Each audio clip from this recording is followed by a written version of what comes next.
Bien le bonjour, j'espère que vous allez bien.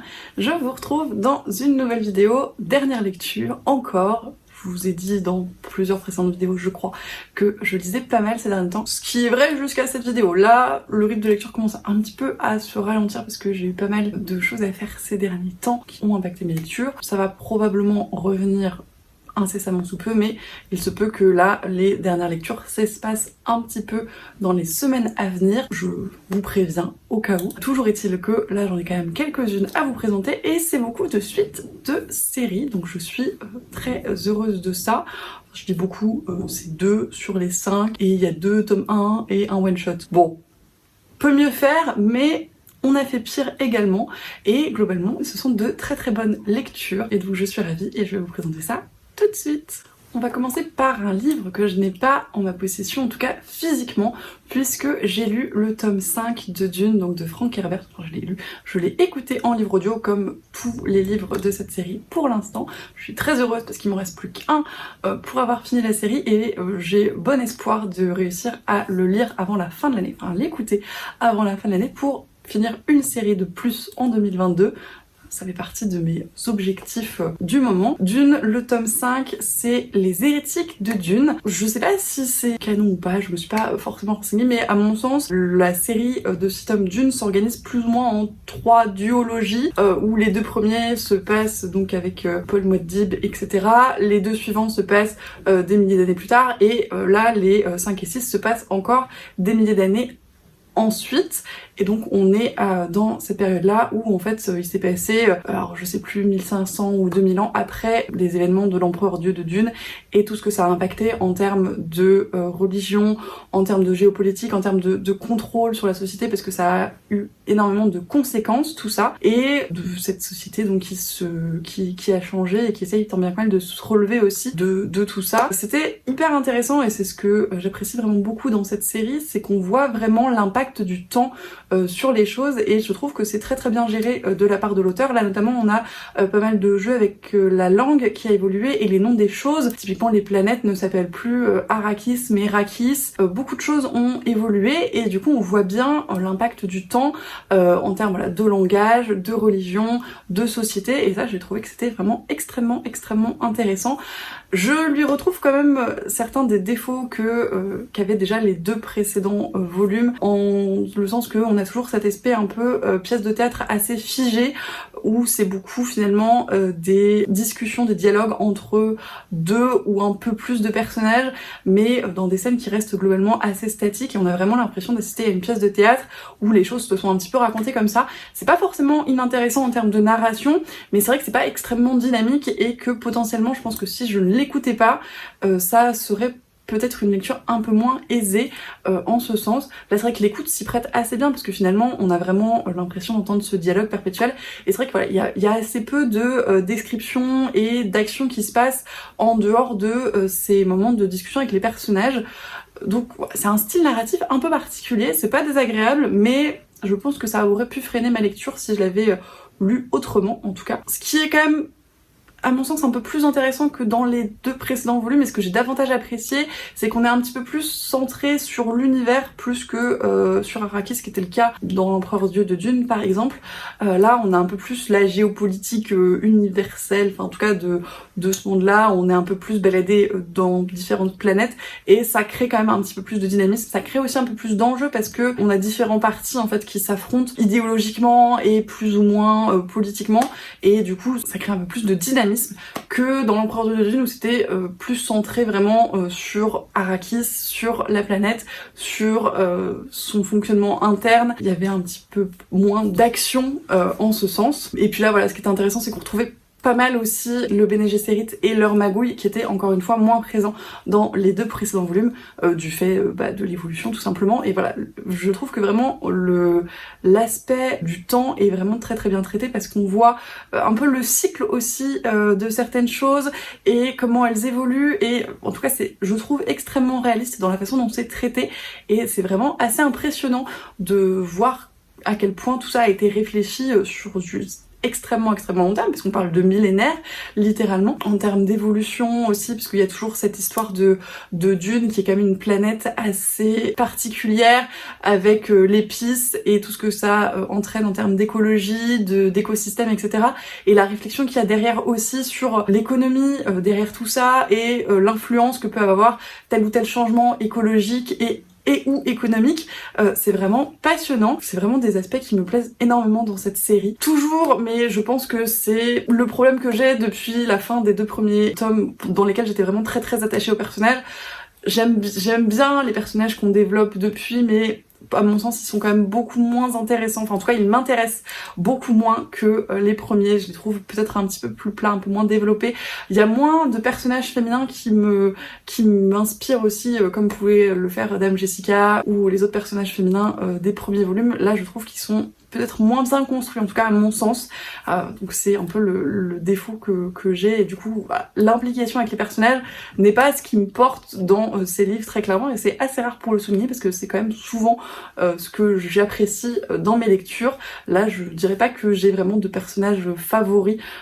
Ils m'intéressent dans le rôle qu'ils ont politiquement et dans l'ensemble, mais c'est des personnages relativement oubliable pour moi, et c'est tout, c'est comme ça, c'est la façon dont ils sont écrites qui me touche pas, je pense. Mais je trouve quand même qu'ils sont un peu plus intéressants que dans les 2 précédents volumes, où vraiment là j'avais beaucoup de mal à trouver des gens auxquels m'accrocher. Là, je trouve que notamment le personnage féminin de l'enfant, dont le nom m'échappe, parce que le nom m'échappe toujours, était assez intéressant, notamment en termes de son évolution, et c'était un des personnages, je pense, qui m'a le plus marqué.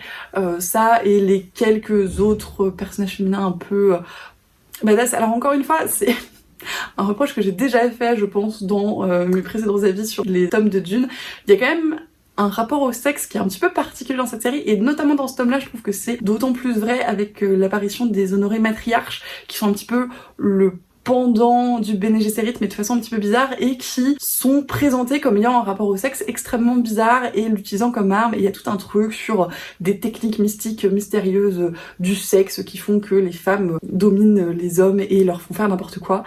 Et il y a toute une histoire autour de ça où c'est un petit peu bizarre et c'est un petit peu what the fuck. Je suis pas certaine que cet aspect-là est extrêmement bien vieilli, mais faut le prendre avec le recul du truc aussi. Et ouais, cet aspect-là m'a un peu fait sortir quelques fois du truc en me disant c'est curieux quand même comme point de vue, mais soit. Mais voilà, à part ça, c'était quand même très agréable. J'ai eu quelques petites punchlines, quelques petits moments de sarcasme qui m'ont bien fait marrer quand même. J'ai trouvé qu'il y avait pas mal d'humour dans les échanges entre certains personnages, c'était assez chouette. Donc dans l'ensemble, j'ai passé une bonne écoute, c'était un bon moment. C'est pas mon tome préféré de la série, vraiment pour l'instant, je pense que les 2 premiers m'ont vraiment davantage plu que le reste, mais je trouve que c'est une série extrêmement intéressante, encore une fois, comme je vous le disais, en termes de développement temporel, politique, sociétal, écologique, économique, tout ça, c'est passionnant. Et je vais lire le 6e et dernier tome, je pense, d'ici la fin de l'année. Comme ça, je pourrais vous dire un petit peu mon avis global sur la série Dune. Mais globalement, je suis très contente d'avoir découvert cette série. Ensuite, le 2e livre que je vais vous présenter n'est clairement plus de saison au vu des températures actuelles. C'est la dernière de mes lectures qu'on pourrait qualifier d'estivale, mais je tenais vraiment à lire ce livre en été, vu le titre et la période dans laquelle il se passe. Et du coup, j'ai profité du début du mois de septembre où il faisait encore bien chaud pour le lire. D'ailleurs, juste après l'avoir reçu, je suis assez contente de moi quand j'arrive à faire ça. C'est arrivé en été, donc le tome 1 des Sœurs Salinger de Tessa Bailey, qui est publié aux éditions L'Archipel. Je vous l'ai présenté dans mes derniers achats livresques. C'est un livre que j'avais beaucoup vu passer, notamment en VO, et un tout petit peu aussi depuis qu'il est paru en français, et qui m'intriguait pas mal parce que globalement, les romances Instagram assez légères qu'on va passer, pour l'instant, ça a été des bons moments de lecture, et j'avais vraiment vu de très bons avis, notamment sur la sphère du livre anglophone, donc j'étais assez intriguée, et puis voilà, je m'étais dit que ce serait une bonne façon de conclure l'été. Globalement, c'est une histoire un peu de Grumpy Sunshine où on a le personnage principal qui s'appelle Piper, qui est un peu une hit girl dans le sens où son beau-père est extrêmement riche, elle a jamais travaillé de sa vie, elle a presque 25-30 ans et elle continue à faire des conneries et à poser souci à son père lors d'une soirée notamment, qui fait que pour un peu lui mettre du plomb dans la cervelle d'une certaine façon, il l'envoie là où sa mère et son père, qui est malheureusement décédés, ont vécu, se sont rencontrés pour un petit peu lui donner une espèce de vision de ce que c'est être indépendante, de ce que c'est être autonome, et que la vie c'est pas si facile et que ce serait bien qu'elle grandisse un petit peu globalement. Donc Piper débarque avec sa sœur donc dans cette petite ville du bord de mer qui est globalement un village de pêcheurs où les gens ont pas la vie facile, où c'est la mère qui dirige un petit peu tout ça, et elle va se lancer dans la rénovation du bar de son père et apprendre à connaître un petit peu tous les habitants de la ville, à rencontrer forcément un pêcheur un peu grognon qui au départ la voit d'un très mauvais œil et puis finalement bien évidemment finissent par tomber amoureux, tout ça. C'est une lecture qui commençait extrêmement bien, vraiment le début est assez décalé, assez humoristique. On a donc Piper qui se fait larguer, elle dit que c'est sa plus longue relation alors que ça fait 3 semaines, et pour se consoler elle va faire cette énorme fête et c'est là que ça va finir et que tout va s'enchaîner. Donc c'était assez rigolo parce qu'on avait vraiment cette hit girl extrêmement superficielle, mais on voyait bien que c'était un peu une façade et que finalement est-ce qu'elle essayerait pas de combler autre chose, etc. Donc il y avait vraiment un humour, un décalage, quelque chose de très intéressant, et un personnage qu'on n'a pas l'habitude de voir, en tout cas moi que j'ai pas l'habitude de lire à ce point dans le cliché de la hit girl, mais avec un petit quelque chose derrière, vous voyez. Donc assez intéressant. Je suis relativement cliente du côté un petit peu petite ville où tout le monde se connaît, où il y a les ragots, où il y a ce côté un petit peu cocon aussi, de vieilles bêtises, de promenade de bord de mer, de vieux papy un peu mignon, et de tout ça. Donc ça c'était très chouette. Pareil, j'aime bien les histoires de rénovation, j'aime bien les histoires de famille aussi, parce que là on a la relation des deux sœurs qui est extrêmement belle, beaucoup de sororité et de choses positives dans cette relation qui était vraiment très très agréable. Et j'ai beaucoup aimé les prémices de la relation, donc avec le fameux pêcheur qui s'appelle Brendan, qui est vraiment au départ un ours mal léché par excellence. Il ne parle pas, il grogne, c'est voilà, vraiment tout ce que... tout le cliché du pêcheur bourru par excellence, qui est le capitaine de son bateau, qui a des hommes sous sa responsabilité, etc. Enfin, voilà. Donc c'était intéressant, le décalage entre ces deux personnages, elle très frivole, lui pétri de responsabilité et de mauvaise humeur et tout, était pas désagréable. Là où ça a pêché, c'est en fait quand la relation commence, enfin la tension était intéressante, la construction était intéressante, et en fait au moment où ça bascule, vous voyez, où vraiment la relation s'installe, et ben là c'est le moment où les clichés ont commencé et où malheureusement j'ai moins cru à l'histoire. L'alchimie a un petit peu diminué pour moi, et il y avait beaucoup de choses qui était un petit peu limite, je trouvais, dans le sens où on présentait le personnage masculin comme un vrai homme par opposition à tous les hommes que Piper avait pu croiser dans sa vie parce que ils travaillaient pas de leurs mains, parce que c'était des hommes en costard, etc.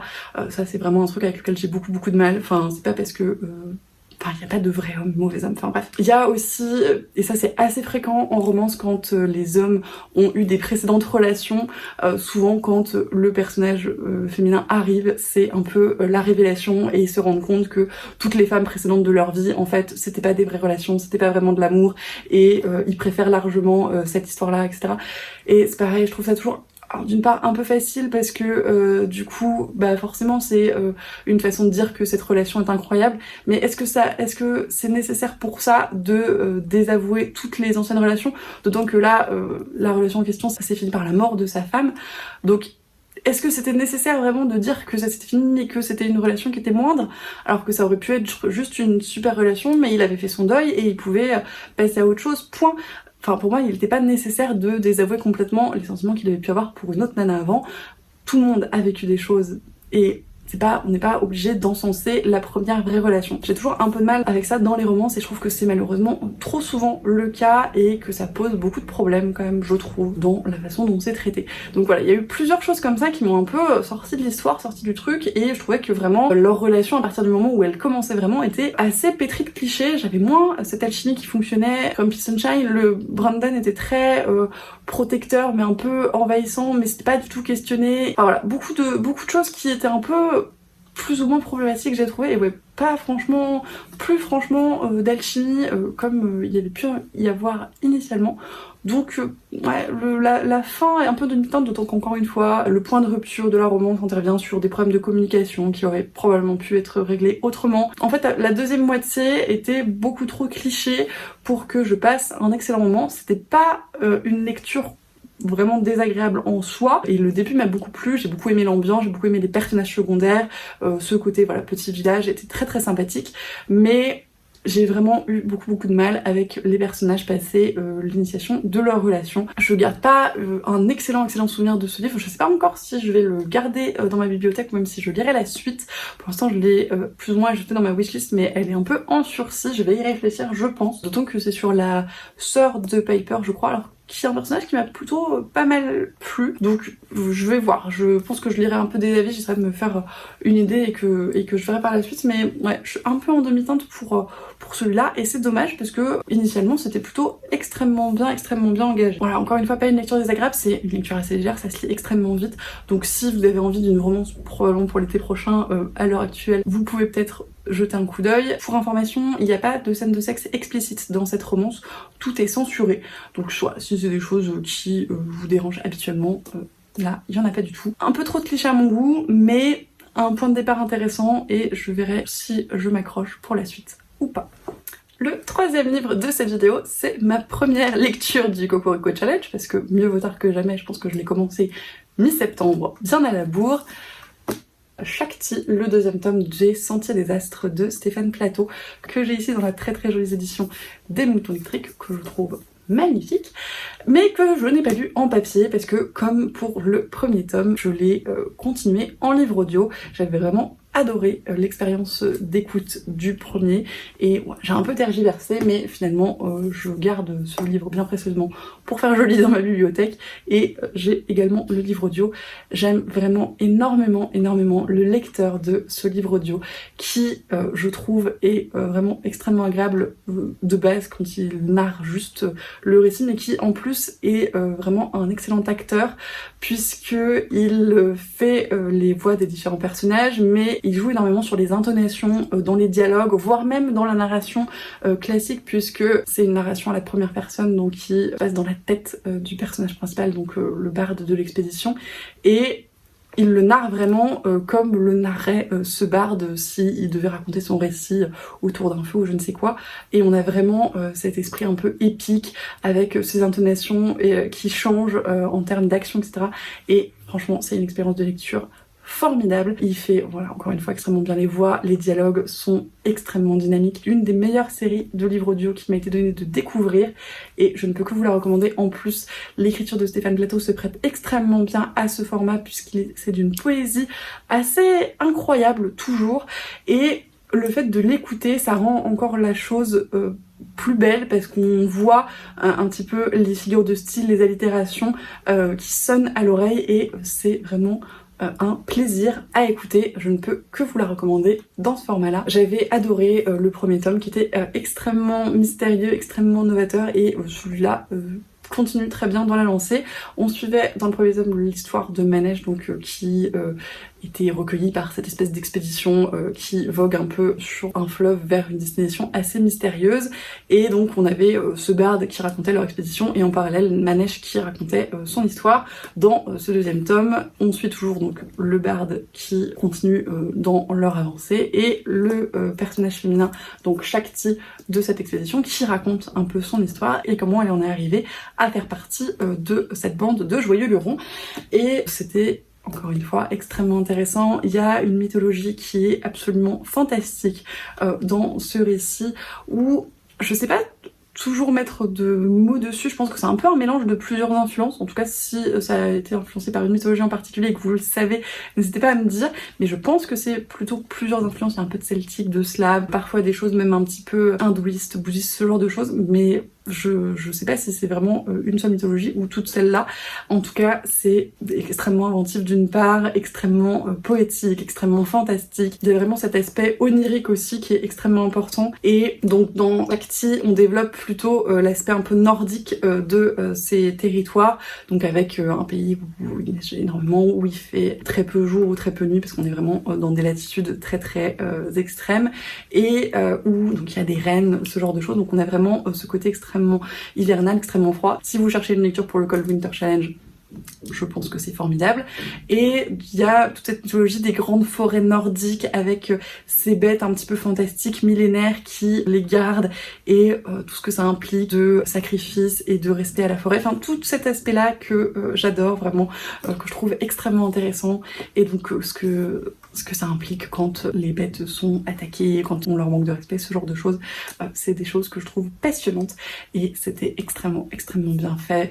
J'ai adoré, comme je vous le disais, la plume. J'ai beaucoup apprécié les personnages, et notamment le personnage de Shakti, qui raconte en fait ses jeunes années, parce qu'elle commence son histoire vraiment au tout début, si on peut dire, et du coup on la voit un petit peu évoluer, et puis comme elle a le recul de ses années, puisque c'est elle qui se raconte, elle parle un petit peu de ses regrets aussi d'une certaine façon, et j'ai vraiment trouvé que c'était un procédé extrêmement intéressant. Je suis très fan des mises en abîme, et en plus quand c'est servi comme ça, avec ce recul des personnages, je trouve que c'est franchement formidable. Excellente découverte pour cette série, pour ce tome, j'ai qu'une hâte, c'est de lire la suite, très clairement. Donc je pense que ce sera pareil, des livres audio que je me procurerai incessamment sous peu dans les mois à venir, et que je dévorerai avec vraiment beaucoup d'enthousiasme. Et le quatrième livre de ces dernières lectures, c'est également un livre que je vous ai présenté tout récemment dans ma dernière vidéo Achat Livresse, et que j'ai déjà lu pour mon plus grand plaisir. The Love Hypothesis de Ali Hazelwood aux éditions Hauteville, qui est donc une romance entre ces deux jeunes personnes, donc Olive et Adam. Olive est doctorante dans un labo, avec tout ce que ça implique d'horaires affreux, de travail à n'en plus finir, et de ces subventions à rechercher perpétuellement. Et Adam est professeur dans un labo annexe. Ils appartiennent à la même université, mais ils sont pas dans le même département. Et l'histoire commence de façon assez cocasse, on peut le dire, et les deux premiers chapitres notamment sont plutôt extrêmement drôles, parce qu'on est projeté dans une action assez absurde globalement. La première image, c'est Olive qui a les larmes aux yeux parce qu'elle porte des lentilles de contact périmées, et qui a une discussion un petit peu surréaliste dans les toilettes avec un homme mystérieux au moment où elle veut s'inscrire en fait pour devenir doctorante à Stanford. Et puis on fait un bond de plusieurs années, et on retrouve Olive en train d'embrasser un autre homme mystérieux dans les couloirs de l'université de Stanford, pour que sa meilleure amie pense qu'elle est passée à autre chose, et que celle-ci puisse sortir avec le mec avec lequel Olive est sortie une seule fois. S'ensuit donc une histoire de fake dating, en fait c'est le trope de ce roman entre Adam, donc le fameux professeur qui est l'homme mystérieux que Olive embrassait, et Olive, lui il tire des choses pour avoir des subventions pour son labo, et elle donc pour que son ami et le fameux mec en question trouvent le bonheur finalement. C'est extrêmement altruiste de sa part d'ailleurs, et c'est une des choses que j'ai vraiment énormément apprécié dans le personnage d'Olive, c'est qu'elle est profondément gentille, on peut le dire, mais c'est un personnage vraiment extrêmement agréable à suivre, et qui a un côté vraiment, on s'identifie énormément à elle, dans le sens où c'est la nerd un petit peu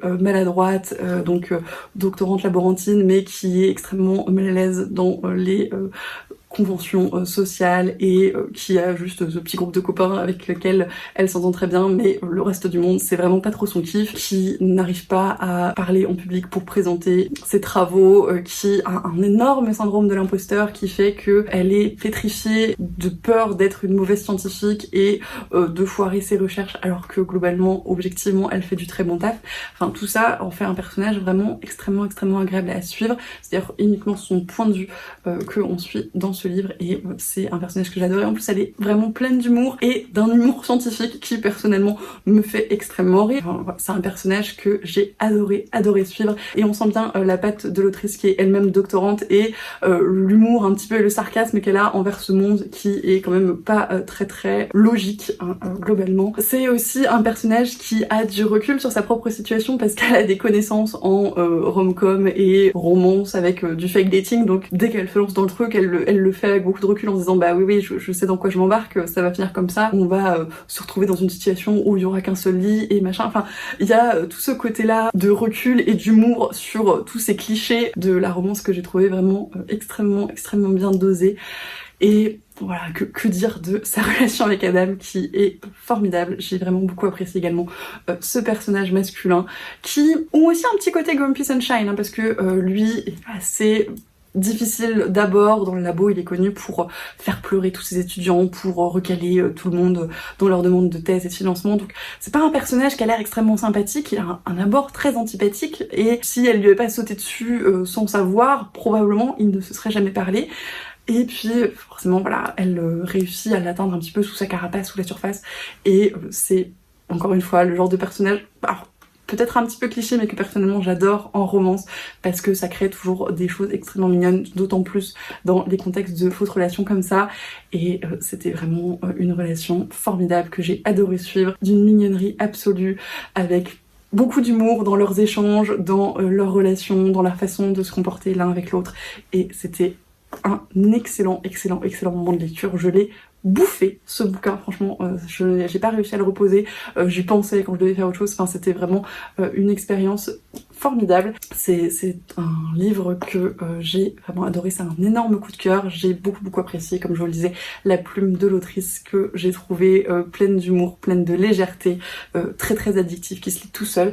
Et ce n'est pas le dernier roman que je lirai d'elle, puisque vous l'avez déjà vu, j'ai acheté sa nouvelle parution en anglais, puisque j'ai eu la chance ou la malchance, je ne sais pas, de tomber sur Booknode, sur le lien qui permettait d'accéder au chapitre 16 du point de vue d'Adam, donc que j'ai pu lire en anglais du coup, puisqu'il était disponible sur le site de l'autrice, que j'ai beaucoup apprécié également, et du coup en plus ça m'a permis de me faire une idée de l'accessibilité de son style en VO. C'est très correct, donc j'ai pas trop d'inquiétude pour le tome que je me suis procuré. Je ne peux que vous recommander cette romance-ci, c'est le genre de truc qui vous plaît. C'est vraiment formidable, extrêmement bien fait. Il y a une assez longue scène de sexe non censurée, mais c'est la seule du roman. Il y en a une sur tout le bouquin, le reste c'est plutôt dans la tension que ça se joue, donc c'est pas trop. J'ai trouvé que c'était un dosage pas trop mal en termes de sexe explicite à mon sens. En tout cas, encore une fois, c'était un formidable coup de cœur et je peux que vous le recommander si vous aimez ce type de roman. On va repasser à la fantasy pour le dernier livre de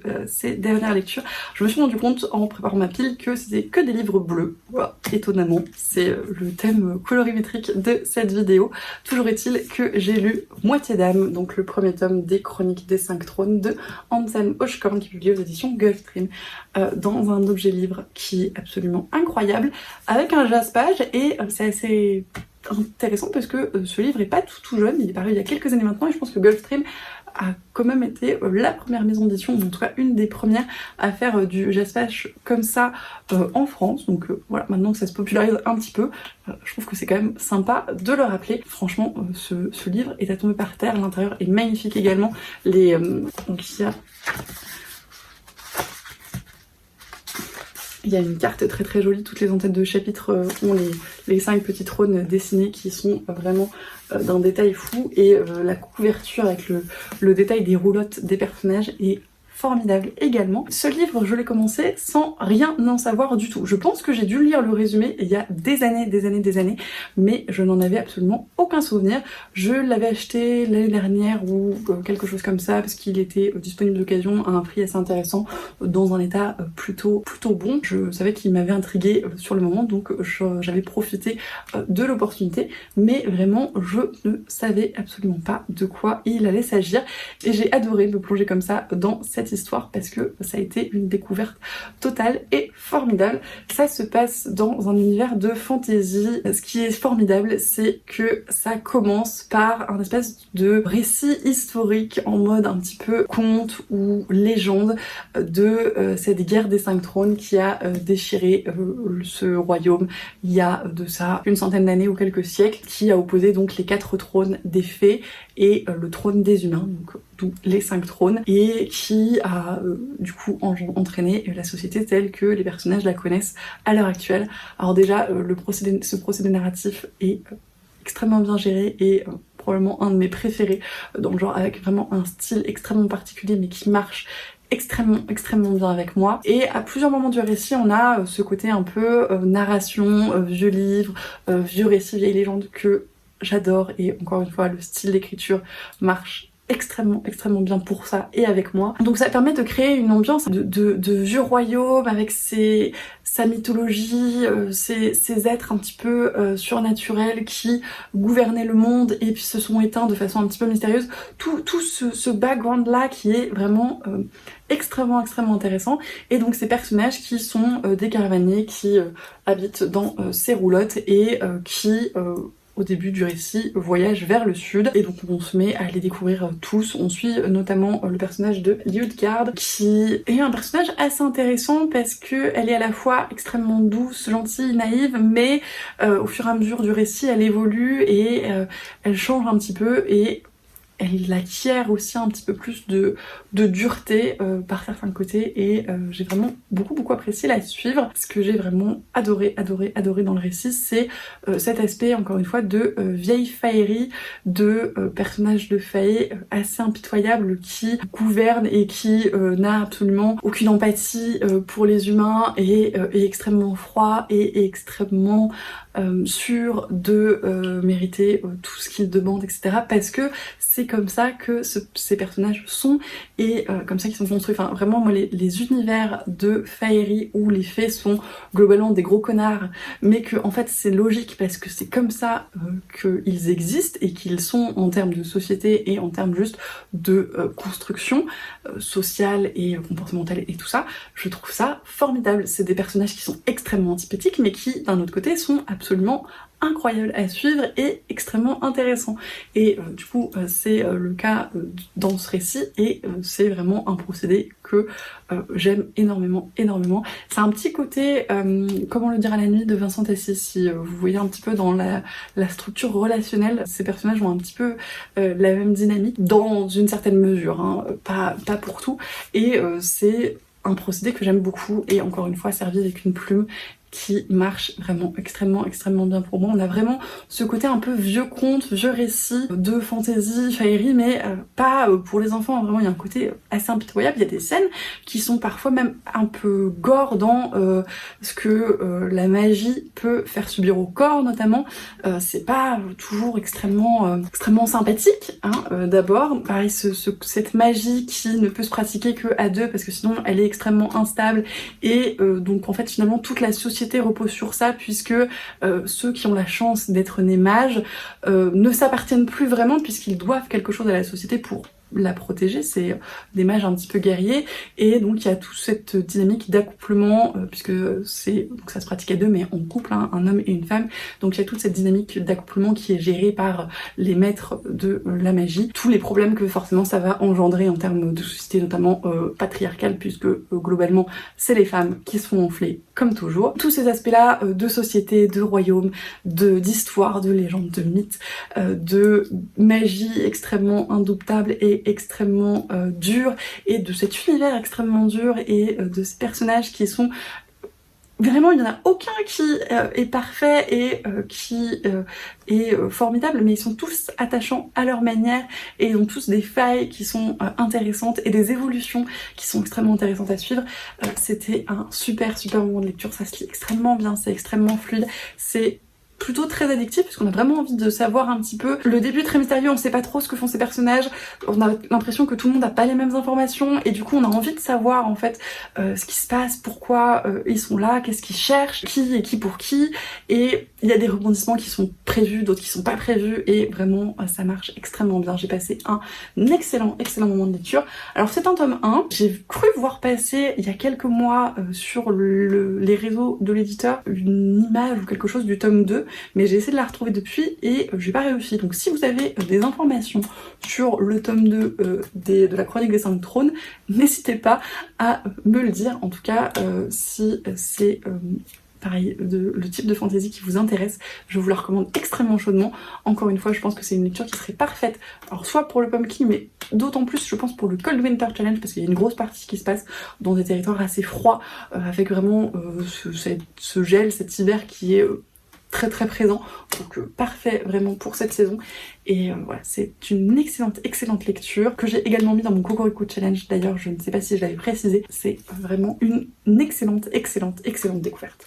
Et c'est la fin de cette vidéo de mes dernières lectures. Merci de l'avoir regardée jusqu'au bout si vous êtes encore là. Comme d'habitude, j'en profite pour vous remercier de tous vos retours, de tous vos commentaires. Ça me fait toujours extrêmement plaisir de vous lire. N'hésitez pas à me dire si certains des livres que j'ai présentés vous tentent ou si vous en avez déjà lu certains. Et moi, comme d'habitude, je vous souhaite d'excellentes lectures et je vous dis